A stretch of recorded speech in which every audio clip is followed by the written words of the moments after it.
Okay, macam iPad ni pula memang I beli. Mula-mula I nak beli dekat Apple Education. I minta lagi adik ipar I belilah apalah. Tapi kebetulan I pergi vacation dekat Dungun. I jumpa kedai tanda tak ada orang masuk pun. Walhal kalau dekat Kuala Terengganu Switch tu beratur orang nak masuk. So I pergi kedai tanda tu, I beli. Belilah sebab I buat kelas online kan. So this is macam group kelas dekat Twitter lah. I mengajar guna. So for me, bagi orang yang ada macam home tutor, macam I buat kelas online je kan. It's better to have iPad daripada komputer. Sebab iPad mudah, senang nak bawa pergi mana-mana. Kadang I buat kelas dalam kereta je. And kadang I buat kelas dekat restoran je.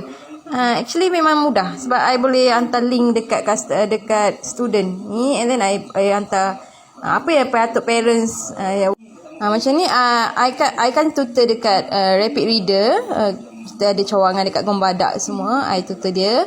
So I buat satu group dalam Telegram. So yang ni parents lah, nombor telefon parents. I akan hantar this one link Google Meet semua. Apa yang patut parent buat, macam tu lah. Okay, yang ni dah lain dah. Yang ni dah supplier dah ni. Supplier bunga. Sorry